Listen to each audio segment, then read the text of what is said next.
What's going on, everyone? Welcome back to the channel. Once again, we're going to do another comparison of the newly released Google Pixel 3a, where we're actually going to compare it to a phone that is also kind of its main competition. I said the Pixel 2 XL was one of the biggest competitions too, but I think the Xiaomi PocoFone is probably one of the best contenders to go against the Pixel 3a, and I actually purposely went ahead and bought one for the specifications of this video. So we're going to go ahead and see which one is pretty much the biggest bang for your buck. Now, there's some key differences between these two, and honestly, between me right now, I do have kind of a solid opinion on both of these phones, but I think they both kind of fill a void and a need of, the cheap phones in the marketplace, and how some people might want a cheaper phone versus a more expensive one for the basis of their daily tasks. Not everyone has like $1,000 to $2,000 to spend on a phone, and sometimes these budget phones can really help enable some change in the marketplace too, because obviously the more expensive phones are getting better, but I want the cheap phones to be getting better as well. And I'm actually pretty surprised about both of these phones, the Pixel 3a and the PocoFone. So let's go ahead and see which one is a better value per dollar.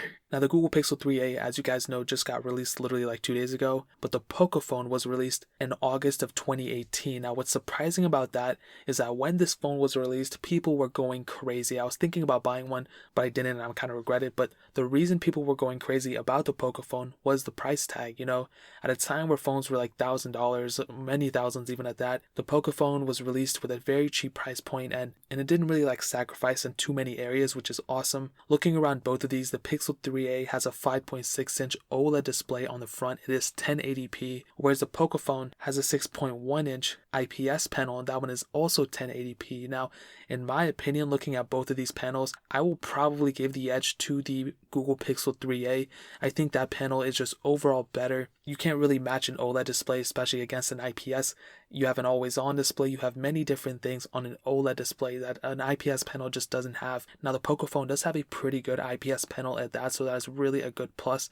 But the Google Pixel 3a, in my opinion, has probably the better display in between both of these. However, I think the PocoFone does look better in the hand. There's still a little bit of bezel on the PocoFone, but the Pixel 3a, as you guys can see, does have noticeably more bezel on it, which isn't a bad thing. The PocoFone has a little bit of bezel on the bottom and then the notch up top. So depending who you are, you might not like it. Honestly, it kind of gives me the vibe of the Pixel 3 XL, except it's not the price of the Pixel 3 XL. So that kind of covers that. Looking on the back, we have fingerprint sensors on both of these phones.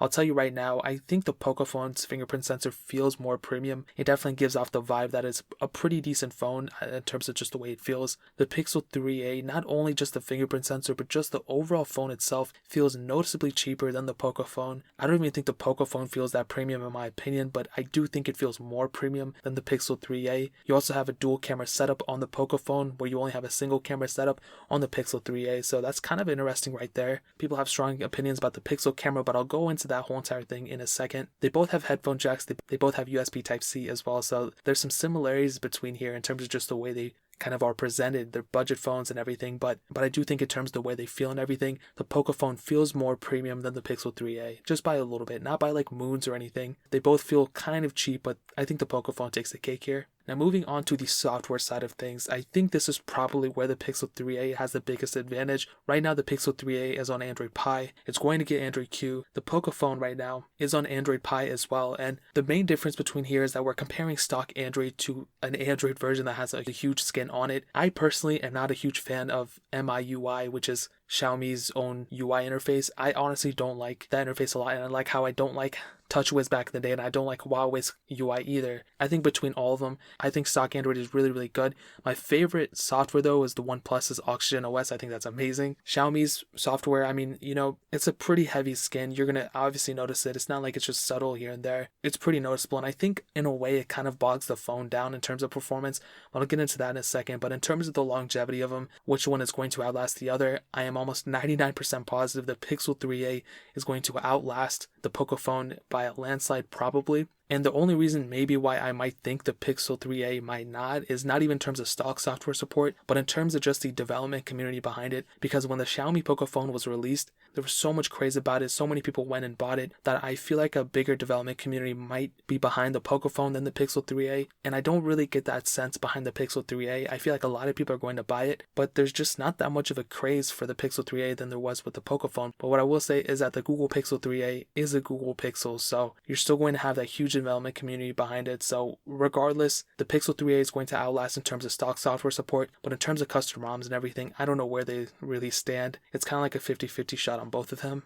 Now moving on to the performance side of things. So the Pixel 3a has a Qualcomm Snapdragon 670 chipset, an octa-core CPU, an Adreno 615 GPU, and 4 gigs of RAM, where the Google Pixel 3a has a Qualcomm Snapdragon 845 chipset, an octa-core CPU, an Adreno 630 GPU, and for the variant that I have, it has 6 gigs of RAM, but you do also have a 256 gig variant that you can get that has 8 gigs of RAM. So, but for the basis of this video, I have the 6 gig. And here's the thing that I saw when I was doing my speed test between both of these. I think both of these phones are very solid in the performance sector. I don't know why I said that's so weird. The PocoPhone, honestly, on paper, looks like it's faster than the Pixel 3a, but in terms of my app opening speeds and everything, for the majority of the reasons, I think the Pixel 3a was faster, as you guys can see. In the beginning with the PocoPhone was kind of winning, but I think towards the end, the Pixel 3a was almost winning every single time, which was surprising. I wasn't expecting that. And I think that might have to do with the UI of the PocoPhone, because Xiaomi put their whole little UI thing on it. It kind of bogged it down in terms of performance. That's kind of my only theory that I have. I feel like if it was on stock Android, it might be faster. So that is kind of one thing to keep in mind when you're comparing both of these phones in terms of performance,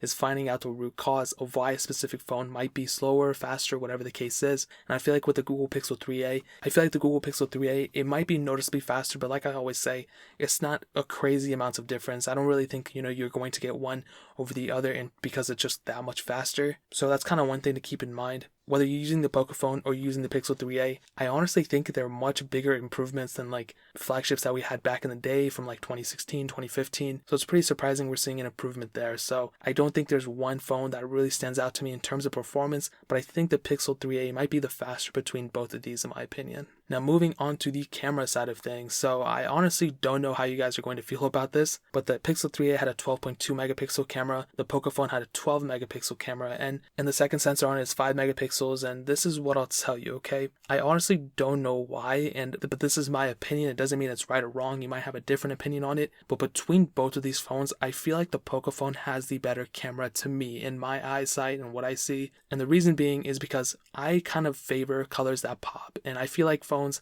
like the Samsung Galaxies, I feel like those cameras are better than like the iPhone counterparts, and some people think the iPhones are better, but it really just depends how you take it. Beauty is in the eye of the beholder. In my opinion, I feel like even though the Pixel lineup are supposed to be the best cameras here and there, and they're supposed to be whatever, for some reason between the Pixel 3a and the PocoPhone, I feel like the PocoPhone might have the better camera sensor, and it's not because it's a dual camera setup or whatever. It's just, to me, the colors pop a lot more on the screen than the Pixel 3a, which is surprising because I thought colors on the OLEDs were supposed to pop a lot more, but that's not always the case. And I don't think the PocoPhone is like a billion times better or anything. I don't think the Pixel 3a has a bad camera at all, but I found that kind of surprising, and I feel like some of you guys might find that interesting as well. You can shoot 4K videos on both. The PocoPhone, you can shoot 4K at 60 frames per second, which is pretty cool. Are you ever going to use it? Who knows, but I'm definitely not going to use it, but I think that's pretty interesting in and of itself. The front cameras, we have a 8 megapixel camera on the Pixel 3a and a 20 megapixel camera on the PocoPhone, so take that however you want to. In my opinion, I think both cameras are pretty good, but I might give the edge to the PocoPhone, which sounds weird. I wasn't expecting that, but you know what, it is what it is.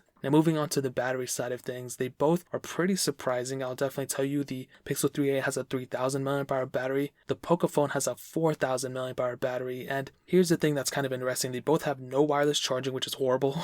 I barely even ever use wireless charging, but I feel like phone manufacturers should keep putting really good features in their cheaper phones, and I don't think a wireless charging pad would have been that expensive, but I guess it's whatever. I will definitely say in terms of just the battery life side of things, I feel like the PocoPhone might win here because it does have that additional 1000 mAh battery inside of it. But here's the thing. The difference between battery life isn't that crazy between both of these. I feel like the Pixel 3a, because it is stock Android, it has one of the best 3000 mAh battery life situations that you can have. With the PocoPhone, because it does have a 4000 mAh battery, it makes it that much better. But also the UI of it, like I said, Xiaomi's UI is pretty intensive in terms of the performance of a phone, and I'll just go ahead and tell you that the PocoPhone is just a little bit better, but not as much as you would think because of that UI. So Xiaomi can just clean out their UI a little bit. That would be amazing. And I feel like the battery life of all their phones would actually increase as well. So those are kind of the main talking points I wanted to hit on. One interesting thing though about the PocoPhone is that it does have micro SD card slot expansion, so you can go increase the storage on your PocoPhone, where you do not have that ability on the Google Pixel 3a. And the PocoPhone comes in like 3 different storage variants, so you can get the cheapest one if you want or the most expensive one, but if you get the cheapest one, you can just put a micro SD card slot in it. But with the Pixel 3a, you do not have the SD card slot, but on top of that, it only comes in 1 storage variant, which kind of sucks. It's a 64 gig, it's not even like the 128 or something, so I don't really understand what they were doing there. So that's kind of a thing you have to kind of consider right there. But to kind of sum up this whole entire thing, and to kind of answer the question that between both of these,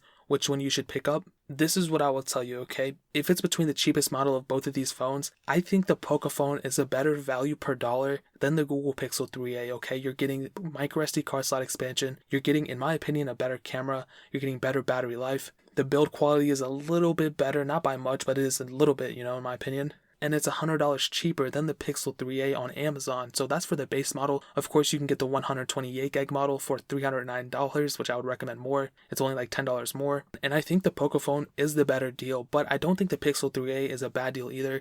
It does have some pros against the PocoPhone. You have a better screen, it is OLED. You still have a very good camera, it's better in performance. And because it's a Pixel, it will have longer software support than the PocoPhone. But for the time being, I would probably tell you the PocoPhone is the better deal. I'm surprised this thing costs less than $300. The Pixel 3a costs $399, so that's kind of my opinion right there. I'll leave a link in the description for a PocoPhone if you want to go ahead and pick it up. It's a 64 gig model, but you can go ahead and adjust it if you want the 128. I'll go ahead and leave the 128 gig model down there too if you just want to go straight pick it up. But that is pretty much all I have to say. If you guys have any questions or anything, leave it down in the comment section below. Hit that like button, that'll mean so much, but definitely hit that subscribe button. Every single subscriber that we get really does count, so it'll mean so much if you guys could hit that. Also, check out the other links down in the description as well. My Twitter, my Instagram, my second channel. All those links are linked down below. I would really appreciate if you guys could check it out. But more importantly than everything else, I love every single one of you guys. Hopefully I'll catch you guys in the next video. Peace out till then.